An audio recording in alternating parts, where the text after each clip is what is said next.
morning, everybody, and welcome to this week's lecture. I am just going to go ahead and tape this and let you know now.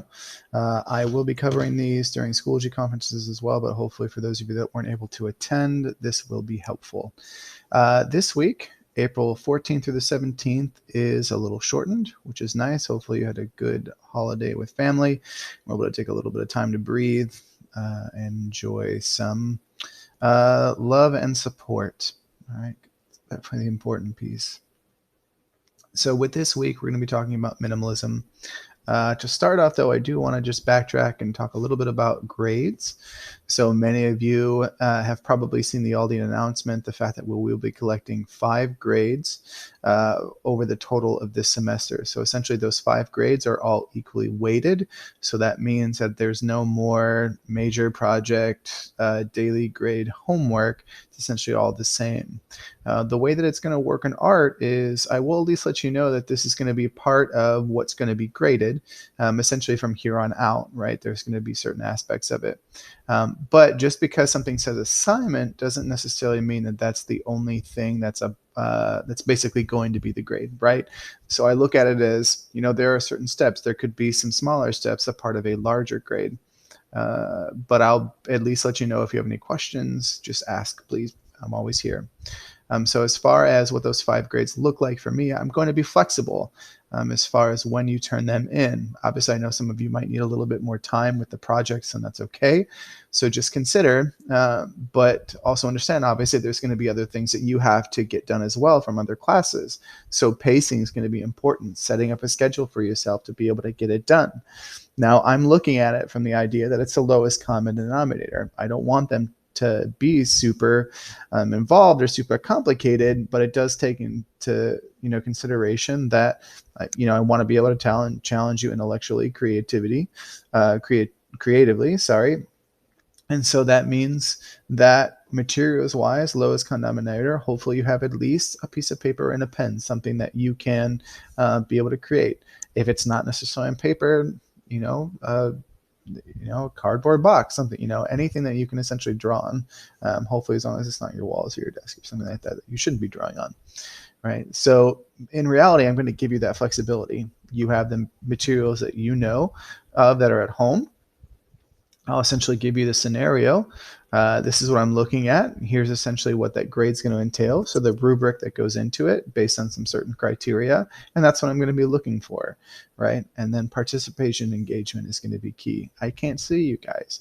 I don't necessarily have the ability to get right there and help you one-on-one within the art room, but I have the ability to do it virtually, and that's what is important.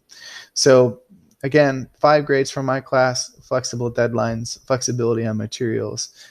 Just put some time. I want to see some effort, and I want to be able to have you engage.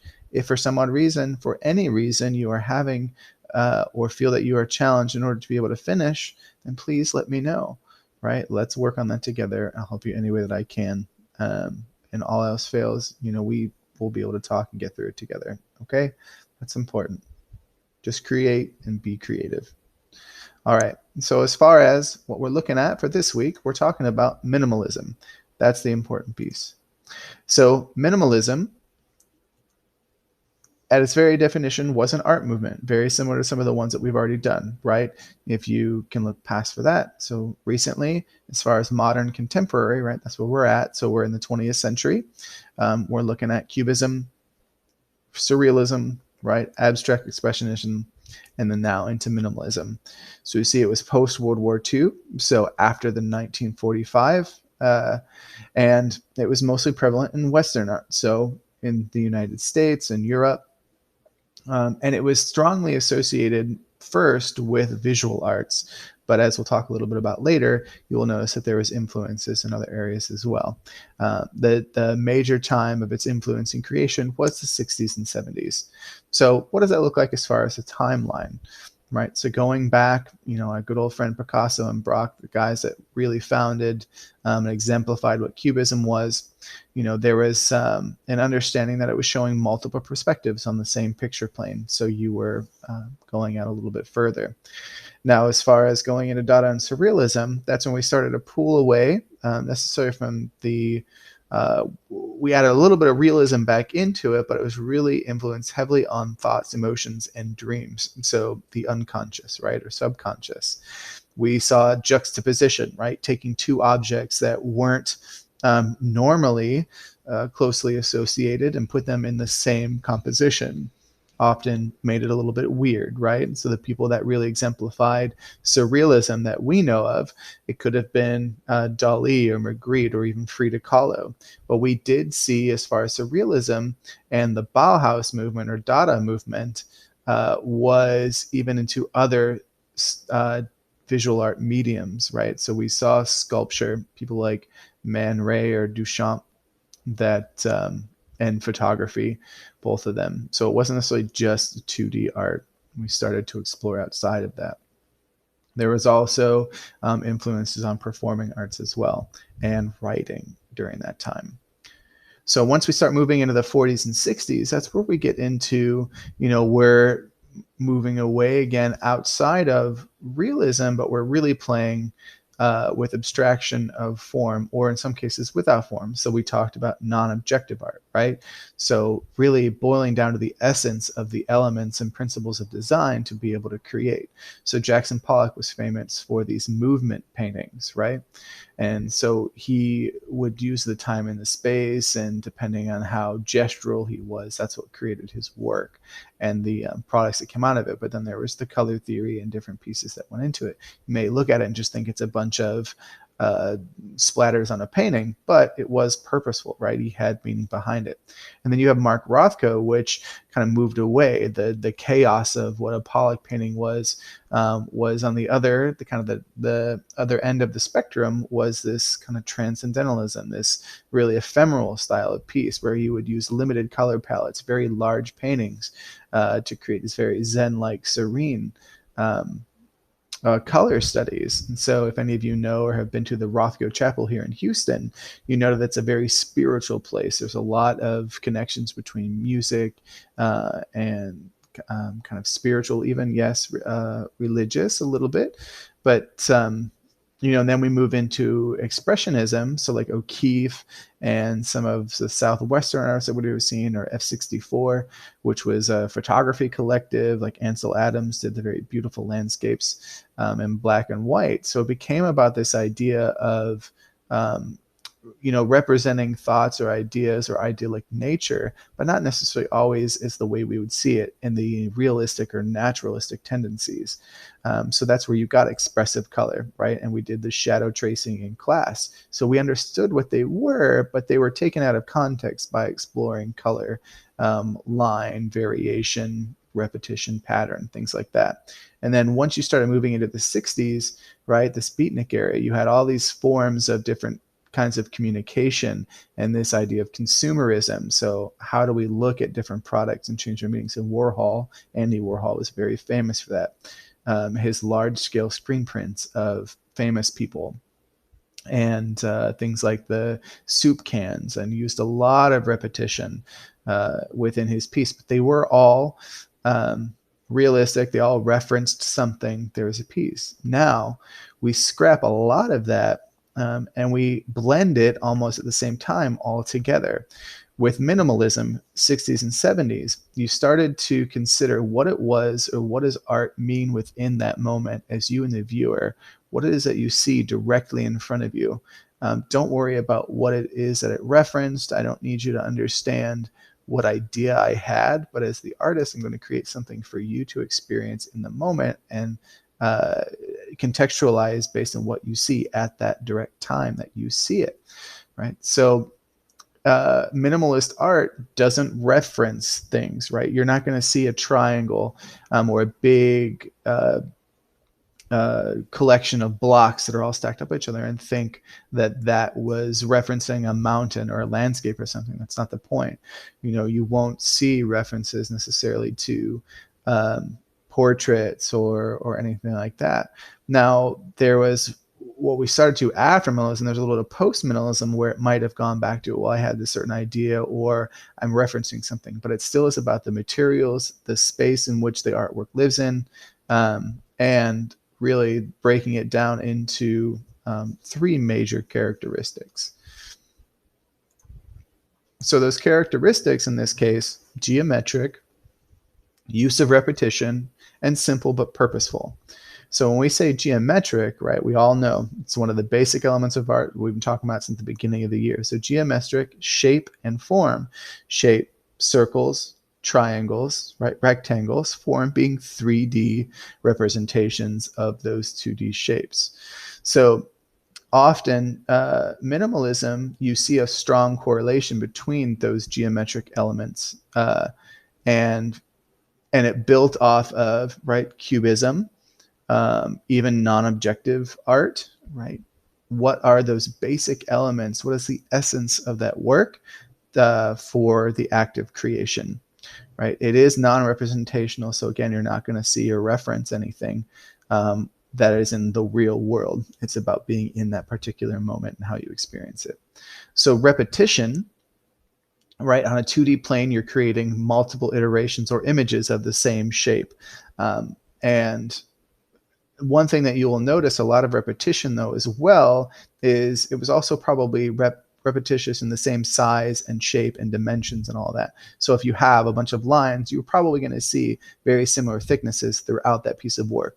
There isn't necessarily as much variety in that sense. So consider that, right? So repetition, but maybe not necessarily as much variety.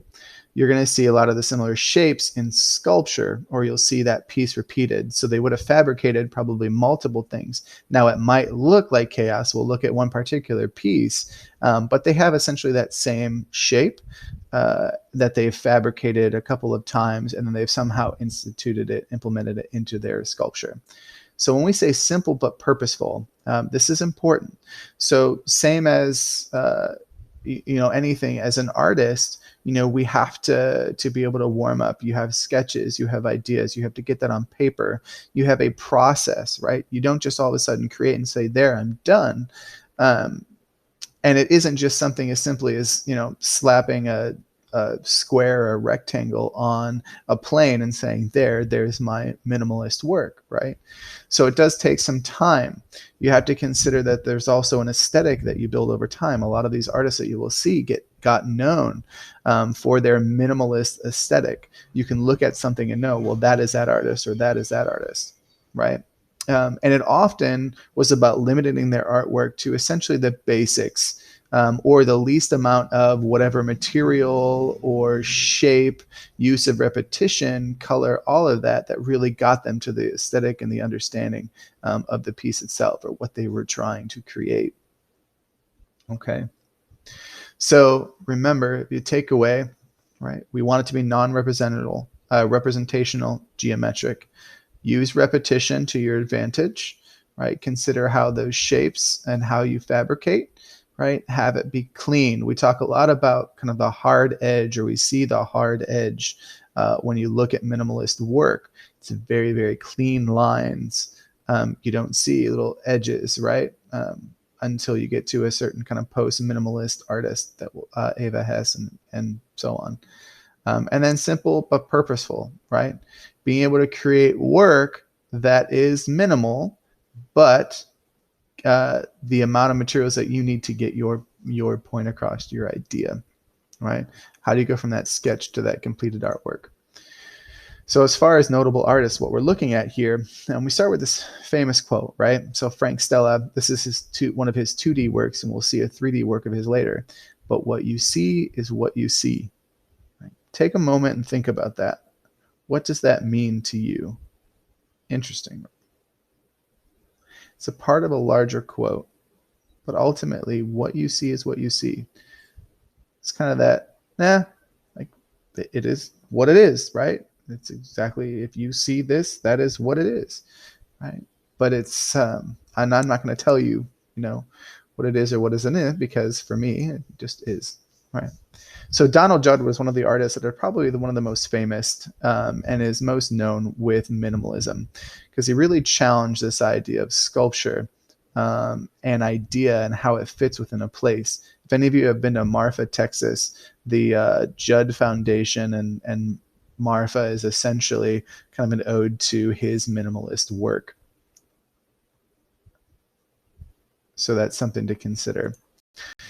So as far as this particular piece, he is most known for a lot of rectangular pieces, often a play on positive and negative space, using the materials to advantage. Now, you might look at this and say, oh my gosh, it looks so heavy, right? And it's metal, right? And he's known for these floating shelves. And how many of you at your home have probably put a floating shelf up, right?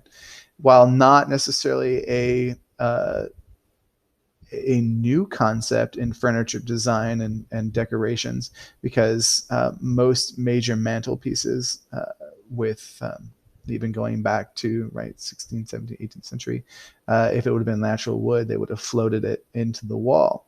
But in this particular idea, the shadows, the cast, the colors, right, almost that copper sheen on the inside, the silver sheen on the outside, all of that comes together. Dan Flavin was an artist that was a traditional artist, sculpture, 2D, until he started to work with these fluorescent lights. It ended up becoming his aesthetic and something they carried out until his death. And essentially, he used where's regular materials that you can go and buy at Home Depot, Lowe's, Ace Hardware, and it was the manipulation of the temperature of the lights that allowed him to create these installations. You see often the lights are in some kind of curvature, but he doesn't change, right? He's relegated to whatever he gets in front of him, and then he creates. But the space is just as much a part of that, installation as the lights themselves. And so he often would create the dimensions based on the space in which he was designing for. And then he also had work that lived on the 2D plane as well, so just right up on the wall. But different sizes of lights, the color, the way it would play and react with the space itself was really important. So think about that. Possibly you do sculpture. Maybe you have something that references. Sol LeWitt was very specific about his installations in that, painstakingly drawing or painting these very straight lines. Each of these shapes had to be in a certain place, especially when he would install it at different places. And if he had helpers or if he wasn't there, even upon his passing or within collections, he's very strict about the way that these had to be presented. But this wasn't his only. He was a designer, has actually been coined for a couple of really famous logos, corporate logos that you might know. So you can see where that kind of design sense comes into play across many. He was also a sculptor artist as well. So Agnes Martin and another artist, Eva Hesse, we'll think about later. One of the things is that these materials have finite lives, whether it's inside or outside. Paper over time will yellow, right? Thread potentially can be unhinged, or with humidity could change how taut they are. And you see some of the spots within this piece, the nature of the edges, how they're not fully flushed, but it has this kind of Zen quality if you were to look at it, kind of, static on a TV or something like that. When you look at this Frank Stella piece, recognize that the uniqueness of this is the repetition of the different pieces in this one saying. So if you were to create sculpture, you can for this project using things possibly at home, right?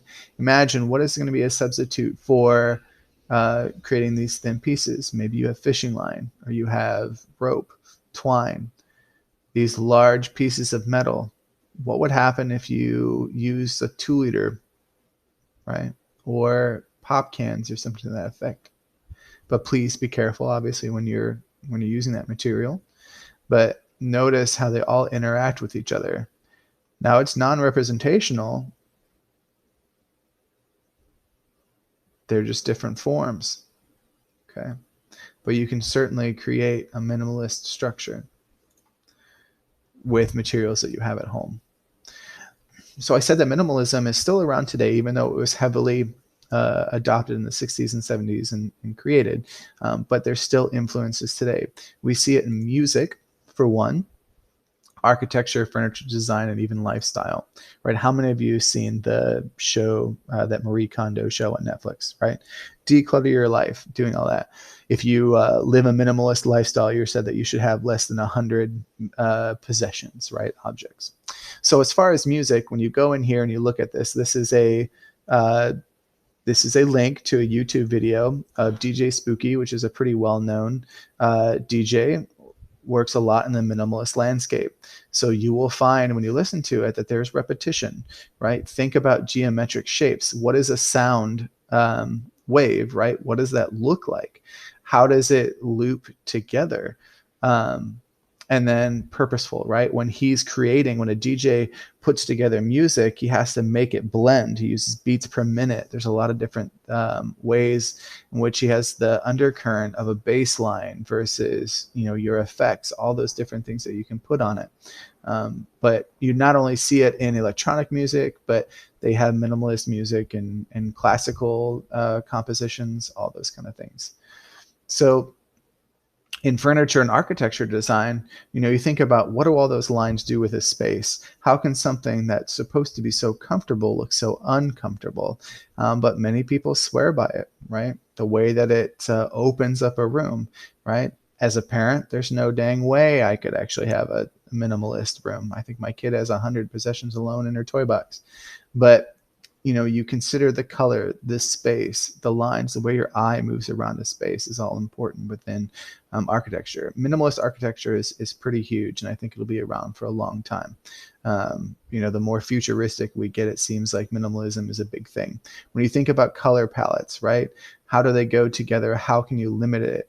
This is a rather bright and light color palette, so it's able to stay minimalist. You don't have a lot of battling colors. There isn't a lot of complementaries. It's still pretty color with that kind of teal, the yellow, and the white mixed in, but purposeful, right?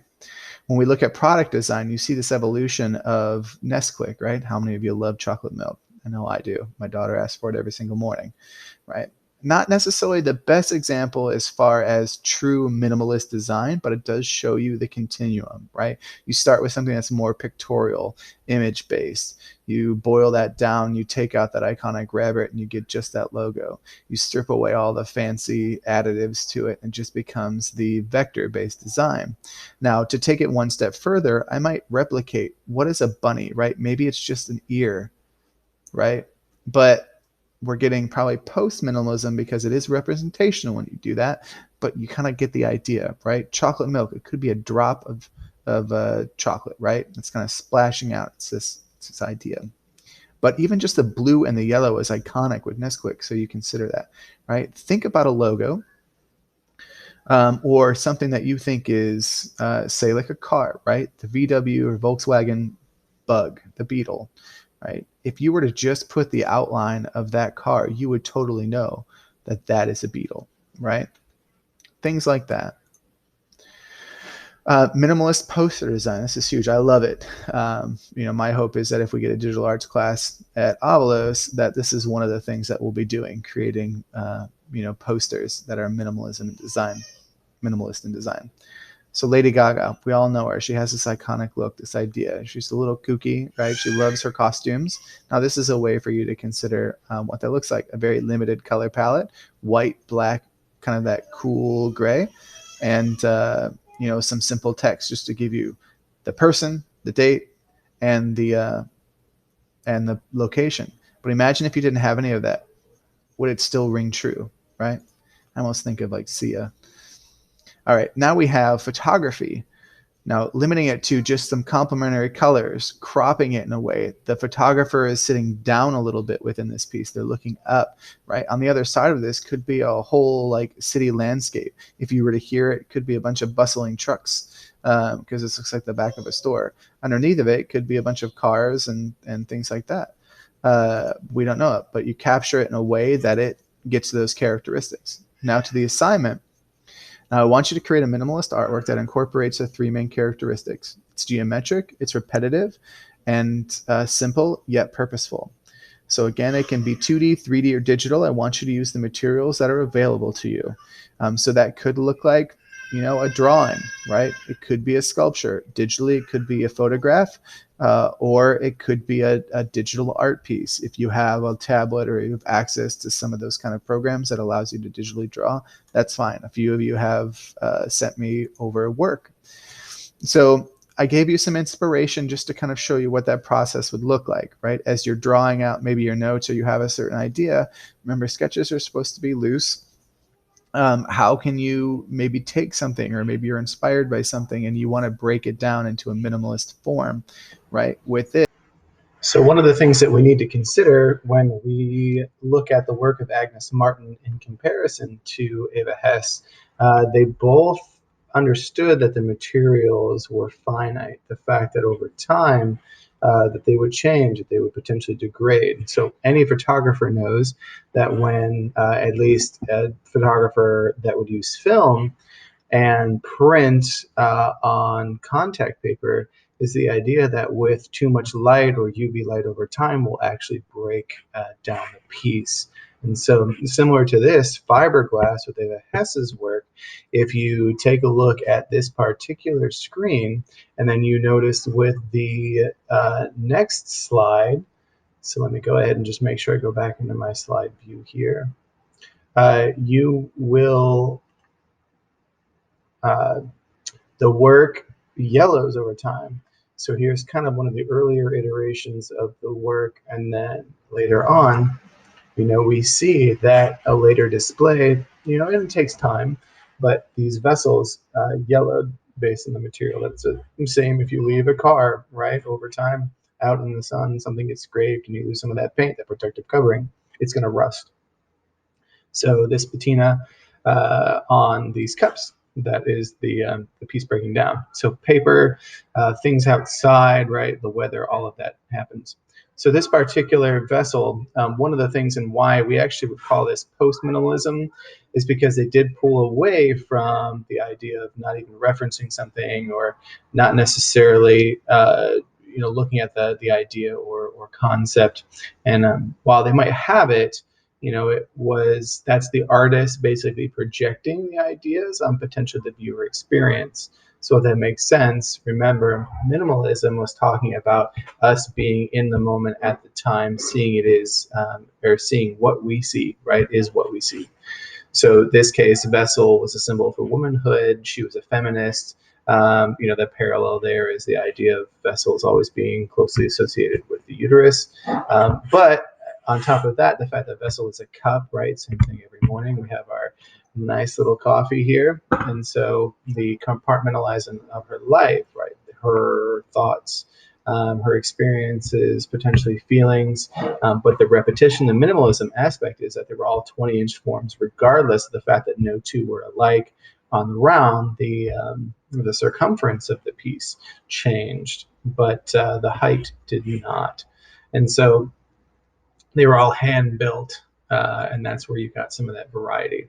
Whereas typical earlier minimalist work didn't have the variety. You had the repetition over variety. And so going into the end of this week's lesson, we're talking about our assignment. So essentially, like any other assignment, I'd always ask you should try to sketch out some of your ideas, jot it down in your sketchbook, on a notebook, on a piece of paper, especially if you want to do sculpture. Like some of you might want to work in the moment, but remember, this is, one of the things I'm looking for will be to one end was your composition and your craftsmanship of the overall piece. Being able to get that drawing helps. So the next and final thing, so what I am going to be looking for, just a reminder, is you're going to submit the rendering or drawing of the artwork, and I want you to put it within a setting. So what does that mean? If you look back at the Sol LeWitt piece, right, it's just being able to put some kind of background. I don't want it to just be a floating piece, right? Look how much value there is in this, even for that simple structure. So we're going to go ahead and move on to the fact that I want you to create it. You can take a picture of it if it is a sculpture, put it within that setting, or just make sure that you have that consideration of the background. So where and how it will be displayed is at least important. We're at a point now where we're filling the page. So when you look at the rubric, each one of these first 5 sections, that's going to be 18 points total, essentially going down a few points each in the 4 categories. When you go into Schoology and you look at the assignment, it's going to have the rubric on it, so you can see the actual delineation of points, from the maximum being 18 in each of those categories. You won't completely go down to 0, but it will be a lower grade. And then that final 10 points is going to be that reflection, which is the discussion board that's on Schoology as well. So right now you should see the presentation, the assignment, and then the discussion board, plus the warm-up if you want to have a little bit of fun. The warm-up is optional, as you may equally offer, sketches and warm-ups as part of this process, and that's okay. So it's just something fun that was an extension from last week's assignment to be able to time in. So deadlines are going to be flexible, but remember that you do have other assignments and other classes, so definitely make sure that you pace out what it is that you're going to be doing. So shoot for having this done within the next couple of weeks, 2 to 3 weeks at most. So then that way you have time to be able to also focus on the remainders of the project. We have about 6-7 weeks now up in the school year, so you don't have a whole lot of grace period. Okay. And the rubric is attached to the assignment piece. If you have any questions about it, just let me know. But creativity, originality, I don't want you copying off of someone else. You could be influenced, but don't copy. Craftsmanship, make sure that you have clean lines, clean work surface. When you take that picture, let's have a clear documentation of it. If you have, for composition, if it's a 2D work, fill the page. If it's a sculpture, I want to know that there's just thought into it. So craftsmanship, composition go hand in hand. Minimalist characteristics, remember there's 3: repetition, geometric shapes, and simple but purposeful, and then place it in a setting, right? That final piece being the reflection. Okay, so big question really as you're going through this work, right? Consider to yourself, why is minimalist art so simple, yet why is it such a big deal, right? Why is it still tested time and remain an influencer today within the art world, design, music, all of that? So why is it relevant? Just something to think of. This could be potentially what you reflect upon, if it's not necessarily your work, and what you could upload to the discussion board, but this is at least an option for you. Okay. As always, if you have questions, just go ahead and email me directly, or you can attend the virtual conferences that I have ready for you. Good luck, guys. Be creative, and I'll be seeing you around. Bye-bye.